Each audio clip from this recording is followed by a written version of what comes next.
सोचिए, एक सुबह की शुरुआत कुछ इस तरह होती है। आप नींद से जागते हैं, धीरे धीरे चाय बनाते हैं और अखबार के पन्नों के साथ बीते वक्त की यादों में खो जाते हैं। वही पुराना घर जो कभी बच्चों की खिलखिलाहट से गूंजता था, अब अजीब सी खामोशी से भरा है। बच्चे अब बड़े हो गए हैं, जब आते हैं तो मोबाइल में डूबे रहते हैं या जल्दी में निकल जाते हैं। आप कुछ कहना चाहें तो जवाब मिलता है, पापा अभी टाइम नहीं है। धीरे धीरे एहसास होता है कि घर में सब हैं, लेकिन आपकी मौजूदगी अब बस औपचारिकता बनकर रह गई है। आपकी राय को नजरअंदाज किया जाता है, आपकी सलाह पर मुस्कुराकर बात टाल दी जाती है। जो कभी आपके हर शब्द को आदेश समझते थे, अब कहते हैं, आपको अब क्या पता, जमाना बदल गया है। यही बच्चे जिनके लिए आपने अपनी खुशियां कुर्बान की, अपनी इच्छाएं दबाईं और जिनकी जरूरतों के लिए दिन रात मेहनत की, आज वही आपको एक बोझ समझने लगे हैं। कभी किसी कार्यक्रम में साथ ले जाने से झिझकते हैं, तो कभी आपकी बातों के बीच बहस शुरू कर देते हैं। कई बार तो ऐसा लगता है जैसे आपकी मौजूदगी उन्हें असहज कर रही हो। लेकिन क्या ये दर्द सिर्फ आपका है? नहीं, देश भर में लाखों बुजुर्ग यही अकेलापन, यही सम्मान खोने की चुभन महसूस कर रहे हैं। और ज्यादातर लोग इस स्थिति से निपटने की कोशिश करते हैं, कभी गुस्से से, कभी चुप रहकर, कभी बच्चों की हर बात मानकर। लेकिन सच्चाई ये है कि ऐसा करने से हालात सुधरते नहीं, बल्कि रिश्तों में और दरारें पड़ जाती हैं। आप सोचते हैं, अब मेरी बातें, मेरा अनुभव शायद किसी काम का नहीं है। लेकिन यह सच नहीं है। आपकी इज्जत आज भी वापस लाई जा सकती है, न झगड़े से, न नाराजगी से, बल्कि समझदारी और आत्मसम्मान से। आज हम बात करेंगे 6 ऐसे सच्चे कदमों की, जो किसी किताब या भाषण से नहीं, बल्कि असल जिंदगी के अनुभवों से निकले हैं। ऐसे कदम जो आपके रिश्तों को मजबूत करेंगे और आपको वो सम्मान दिलाएंगे जिसके आप हकदार हैं। पहला कदम, हर बार बच्चों को खुश करने की कोशिश मत कीजिए। कई बार उम्र के साथ माता पिता खुद को बच्चों की इच्छाओं के मुताबिक ढालने लगते हैं। सोचते हैं कि शायद इससे बच्चे खुश रहेंगे और कद्र करेंगे। लेकिन होता उल्टा है। जब आप खुद की अहमियत भूल जाते हैं, तो दूसरे भी आपकी इज्जत करना छोड़ देते हैं। याद रखिए, सम्मान तब मिलता है जब आप खुद को महत्व देना नहीं छोड़ते। एक बार मेरी मुलाकात एक महिला से हुई। नाम था शेखा जी। उन्होंने अपनी पूरी जिंदगी अपने बच्चों की खुशियों के लिए समर्पित कर दी। लेकिन जब बच्चों ने उन्हें नजरअंदाज करना शुरू किया, तो वो चुप रहीं, क्योंकि उन्हें लगा घर की शांति जरूरी है। पर नतीजा क्या हुआ? बच्चों ने उनकी बातों को गंभीरता से लेना ही छोड़ दिया।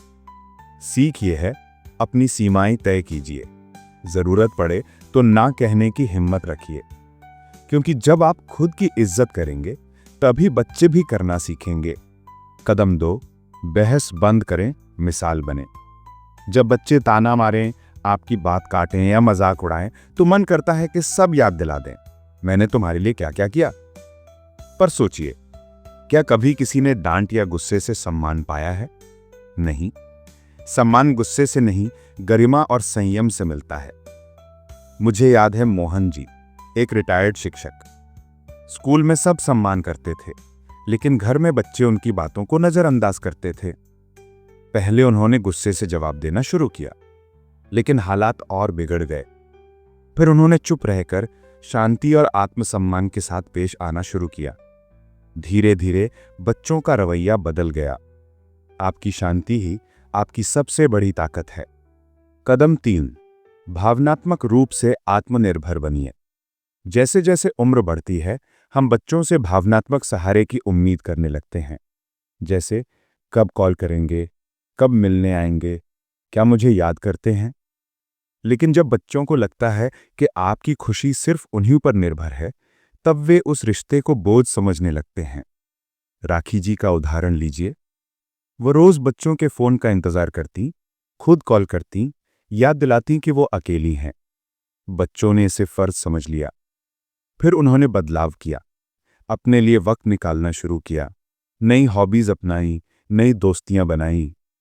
कुछ ही हफ्तों में बच्चे खुद उन्हें कॉल करने लगे, क्योंकि अब मां मजबूत लगने लगी, निर्भर नहीं।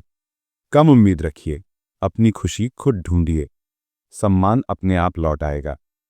कदम 4, सीमाएं तय करें और निभाएं।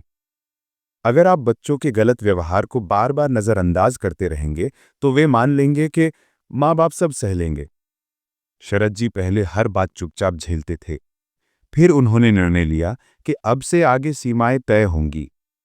अगर बात काटी गई तो शांत स्वर में कहा, मैं तब बोलूंगा जब तुम सुनोगे।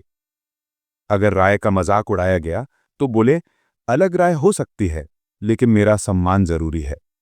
धीरे धीरे बच्चों ने समझा, पापा बदल चुके हैं। सीमाएं रिश्ते को तोड़ती नहीं बल्कि सम्मान की नींव रखती हैं।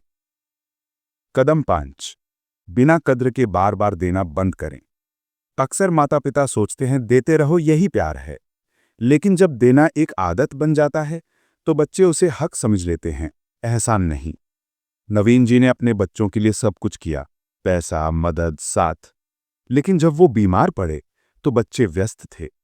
तब उन्होंने फैसला लिया, अब मदद तभी दूंगा जब सामने वाला उसकी कद्र करे। धीरे धीरे बच्चों ने समझा, अब पापा का दिया हुआ तोहफा है, हक नहीं। देने में कोई बुराई नहीं, पर सीमा और आत्मसम्मान के साथ देना ही समझदारी है। छठा कदम, अपनी पहचान खुद बनाइए। जीवन का सबसे महत्वपूर्ण सबक यही है कि अपनी दुनिया खुद रचिए। जब हमारी पूरी खुशी सिर्फ बच्चों के इर्द गिर्द घूमती है तो धीरे धीरे वे सोचने लगते हैं कि अब हमारे माता पिता की अपनी कोई पहचान नहीं रही। रीता देवी, जो जयपुर की रहने वाली हैं, पति के जाने के बाद पूरी तरह बच्चों पर निर्भर हो गईं। खाना, समय, बात, सब कुछ बच्चों के हिसाब से चलने लगा। बच्चे सोचने लगे, अब मम्मी के पास हमारे अलावा कुछ नहीं। लेकिन एक दिन रीता देवी ने फैसला लिया, अब वो खुद के लिए जिएंगी। उन्होंने एक रीडिंग सर्कल ज्वाइन किया, पुराने दोस्तों से फिर जुड़ी और शहर के वरिष्ठ नागरिक क्लब में जाना शुरू किया। धीरे धीरे उनका आत्मविश्वास लौट आया। आज वही बच्चे जो पहले फोन नहीं करते थे, अब खुद कॉल करके हालचाल पूछते हैं, क्योंकि अब मम्मी रोचक, आत्मनिर्भर और खुशमिजाज लगती हैं। याद रखिए, इज्जत मांगी नहीं जाती, अर्जित की जाती है। भावनात्मक रूप से मजबूत बनिए, सीमाएं तय कीजिए, बिना कद्र के देना बंद कीजिए और सबसे जरूरी, अपने खुद की दुनिया बनाइए। इन 6 सशक्त कदमों से आप वो सम्मान दोबारा पा सकते हैं जो पहले केवल रिश्तों के नाम पर मिलता था। अब वो आपके आत्मसम्मान की वजह से मिलेगा। अगर आप इन बातों से सहमत हैं तो नीचे कमेंट में लिखिए, धीरे, सम्मान जरूरी है। और अगर आप हमारे चैनल पर नए हैं तो सब्सक्राइब और बेल आइकन जरूर दबाइए ताकि हर नई प्रेरणादायक वीडियो आप तक पहुंच सके। धन्यवाद। अगले एपिसोड में मिलेंगे एक और दिल को छू लेने वाली सच्ची कहानी के साथ।